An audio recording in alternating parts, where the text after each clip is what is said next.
असा विचार कधी केला आहे का की भारतात करोडोंच्या संख्येने एक असा समाज असू शकतो ज्याचं सरकारी कागदपत्रांवर अस्तित्वच नाही?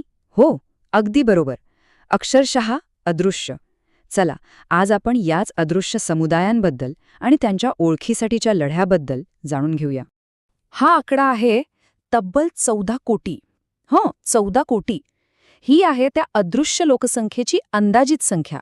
जरा विचार करा, रशिया किंवा जपानसारख्या मोठ्या देशाची जेवढी लोकसंख्या आहे ना, जवळजवळ तेवढे लोक आपल्या देशात सरकारी आकडेवारीतून पूर्णपणे वगळलेले आहेत. धक्कादायक आहे नाही का? पण मग प्रश्न हाच पडतो की एवढी प्रचंड लोकसंख्या अधिकृतपणे अदृश्य राहूच कशी शकते? ह्याचं उत्तर त्यांच्या इतिहासात आणि त्यांच्या विशिष्ट ओळखीमध्ये दडलेलं आहे. तर मग हे नक्की आहेत कोण? बघा, ही जी अदृश्य लोकसंख्या आहे ना, ती मुख्यत्वे 3 गटांमध्ये विभागली जाते: DNT, NT आणि SNT. आता हे गट जरी एकमेकांशी जोडलेले असले तरी त्यांच्यात काही महत्त्वाचे फरक आहेत. यातला पहिला गट आहे विमुक्त जमाती म्हणजे DNT. गोष्ट आहे ब्रिटिश काळातील. 1871 साली त्यांनी एक अजबच कायदा आणला. या कायद्यानुसार काही संपूर्ण जमातींवर जन्मताच गुन्हेगार असल्याचा शिक्का मारण्यात आला. विचार करा, जन्माला येताच गुन्हेगार. स्वातंत्र्यानंतर 1952 मध्ये हा अन्यायकारक कायदा रद्द झाला आणि या जमाती विमुक्त झाल्या. पण कागदावर मुक्तता मिळाली हो, पण समाजाच्या नजरेतला तो डाग, तो कलंक, तो तसाच राहिला.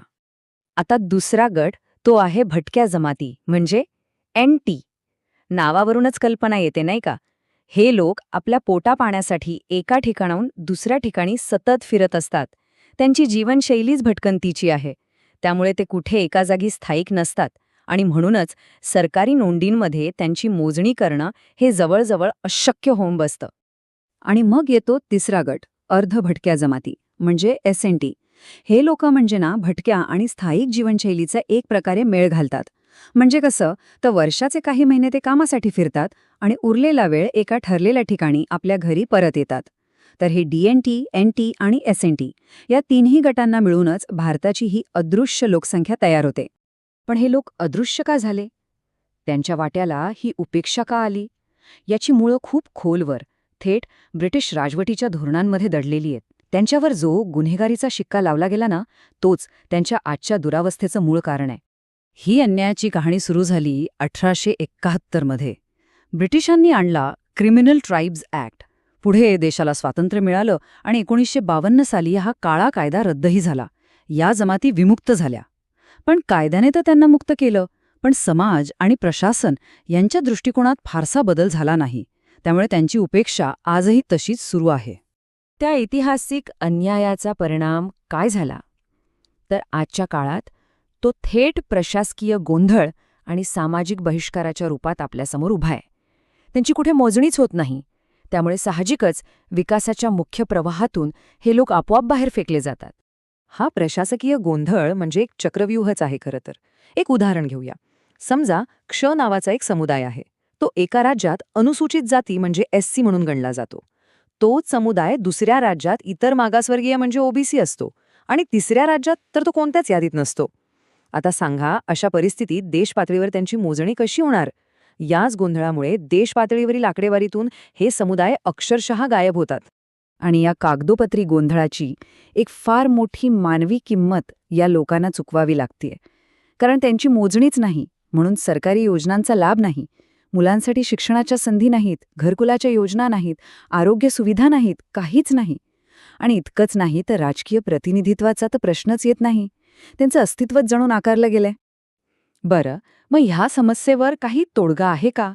तर हो, सुदैवाने यावर अनेक समुदाय, संघटना आणि तज्ज्ञांच्या आयोगांनी काही ठोस मार्ग सुचवलेले आहेत. आणि हे लक्षात घेण्यासारखं आहे, ही काही फक्त या लोकांची मागणी नाहीये, तर सरकारनेच नेमलेल्या आयोगांनी यावर शिक्कामोर्तब केलंय.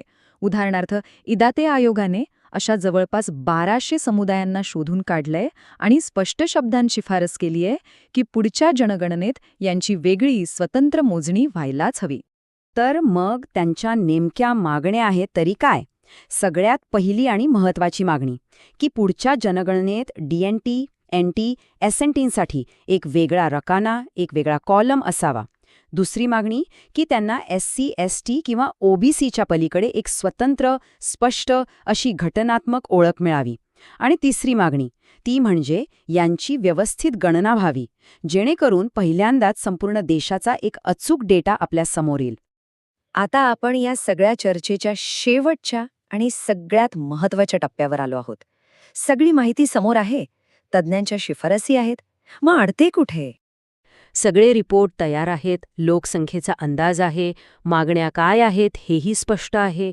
आता उरतो तो फक्त एकच प्रश्न, इच्छाशक्तीचा, राजकीय इच्छाशक्तीचा.